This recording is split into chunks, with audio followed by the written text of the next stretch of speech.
Alright guys, diecastmania here with another video, and today we're going to be doing a video of my Poclain collection. I've had a couple requests to show it all in video, so I decided to bring them all out today and do that for you guys. The place where I usually store them is a little tight to show them in detail. So anyway, I'll just be showing them each model briefly, and if you see one that you want reviewed separately, please let me know in the comment section below. And anyway, enjoy this video.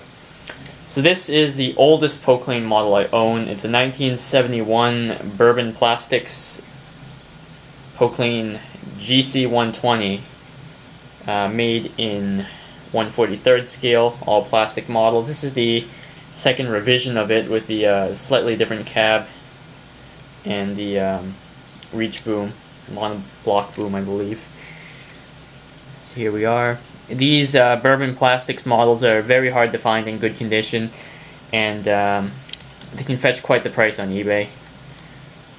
So anyway, I already have a review of this one up, so I guess I'll put the link in the description below. So there we go, the Bourbon Plastics 1/43rd scale Poclain GC120.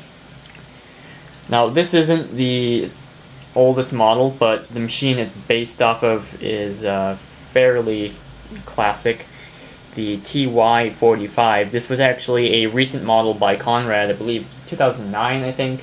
They originally did this in the Poclain Heritage Collection, but this one was done for a special European diecast dealer. So this is the version with the clamshell bucket, which was a common sight on these. This was really the excavator that put Poclain on the map. Really revolutionized the way of thinking for excavators. So this one, TY45. The cab door opens, got some nice features on this one. It's a heavy die-cast piece, and the outriggers go down. It's got some good details. So anyway, you can almost see the engine inside too. So that's a classic piece right there.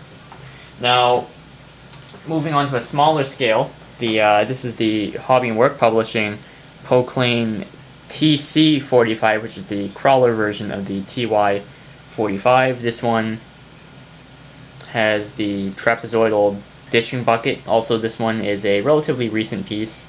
So here we are. Moving on, this is the Conrad, or at the time Gesha, Poclain SC150. Now this was actually a revolution for Poclain models. This was the very first one ever to be done in diecast. All the other ones before were plastic and in 1/43rd scale. This is a 1/50th scale diecast model, the SC150. Very heavy, nice piece. This one came out in 1974. Again, if you want a review, just let me know and I'll do a separate video. Just trying to do an overview of all the models. Next up, we have the 160. This is another Conrad or Gesha model. This one, I believe, came out in the year 1980.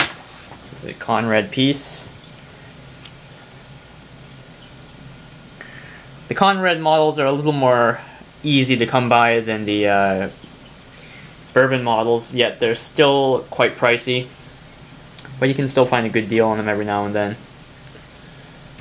So this is the second Poclain model I acquired, and the third one rather. The 160, this is about a, let's see,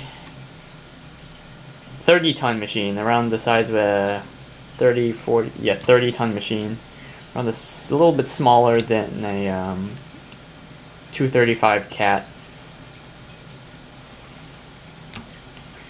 Moving on, back down in size a little bit, we have the 90 and the 90B and the 90PB. 90P meaning the wheel version. These ones, they came out in 1982, both of them, and well, actually the tractor version 1983.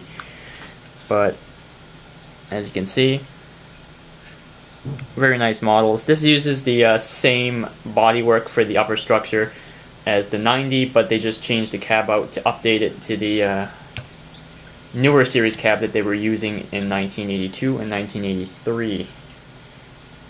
As you can see, rubber tracks as usual. Very nice feature on, or detail rather, on these 90Bs is they actually drilled out the lifting eye on the bucket. Again, very, very nice looking models. Here is the 90PB. The outriggers do go up and down, and the clamshell swings and opens and closes. But other than that, it's about the same as the 90B, with the exclusion of the wheeled undercarriage. And also, the front axle steers on the 90Bs, or PBs rather.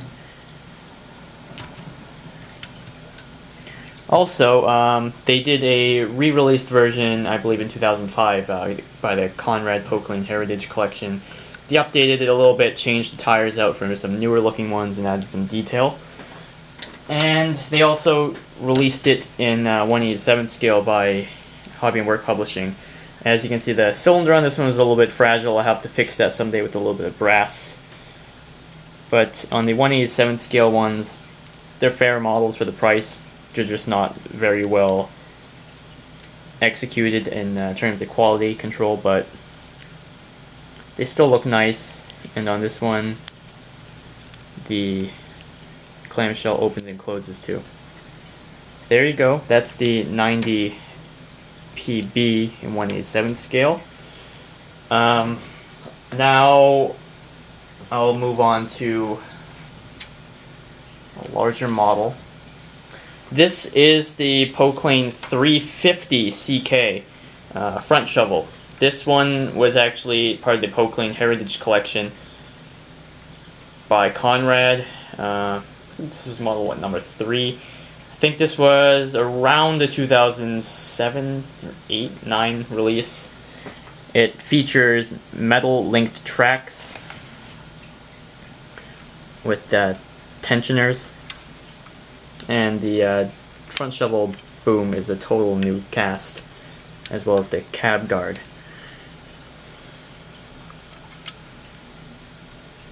So anyway, the original Poclain 350s are extremely pricey models.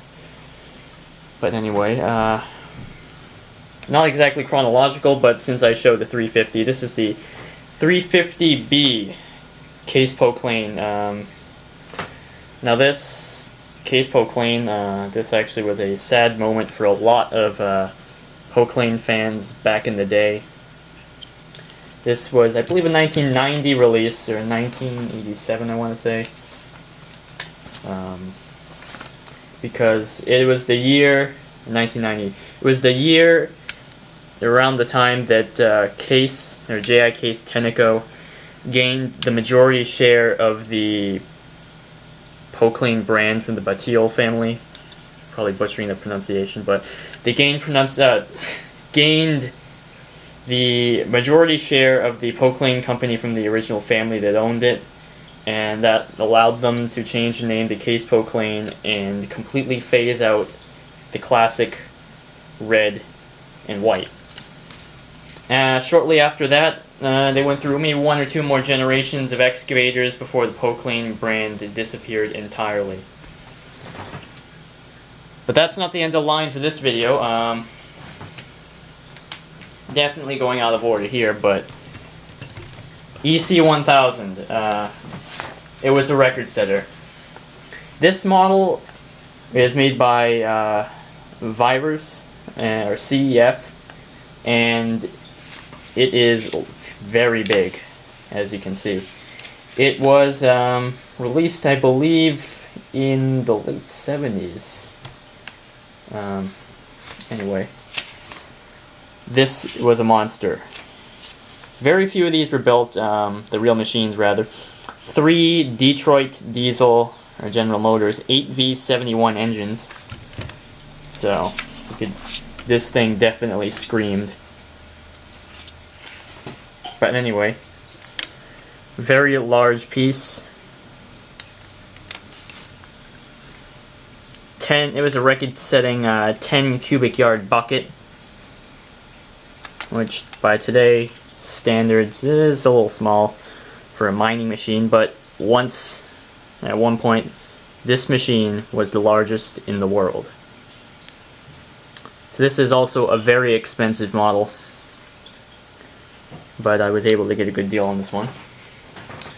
Now, continuing with the theme of large excavators, this is the 1000 C Km2. They made two versions of the 1000, well, four rather, both front shovel and excavator, just like the EC1000. But the original 1000 CK came out in 1979, two Deutz air-cooled diesel engines. But in 1981, they revised it and came out with the 1000 CKM2, or Mark II, with the large elevated two-seat mining cab,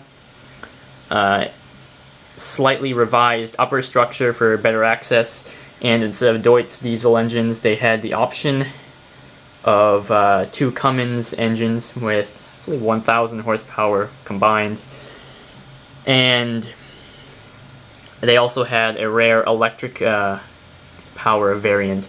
These were, I believe, 200-ton machines at the time. So, also the excavator version always manages to fetch a higher price than the front shovel for some reason. But anyway, there's that massive model off to the side. And before we end the video, we have the 1000 CKM2 front shovel. I actually own two of these models, but anyway, we're just going to show one today. Here we go. Just about the same except for the front shovel bucket. I believe I reviewed this one as well.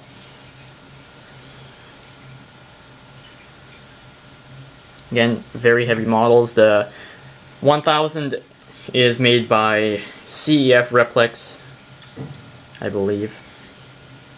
So anyway, there we go. And one more model. It's not exactly a Poclain, but it's a company affiliated with Poclain. This is the PPM 530 ATT all-terrain crane made by Joel in 1/50th scale. Now, PPM was a company started, or at least had involvement from Poclain. PPM stand for Poclain Manutention, I believe. And that was basically what was the crane division of Poclain at the time, folded together with, or joining forces with Poclain to create an even bigger crane company and stacker manufacturer. So this model, I believe it might have been made around the time before PPM left the majority share of or control of Poclain, but anyway, very nice solid model. And anyway, there you go. Thanks for watching. Hope you enjoyed this video of my Poclain collection. Again, if you want to see anything specific done in a review, just let me know and I'll try my best to get the video done. But anyway, there you go. Thanks for watching. Have a great day. Bye.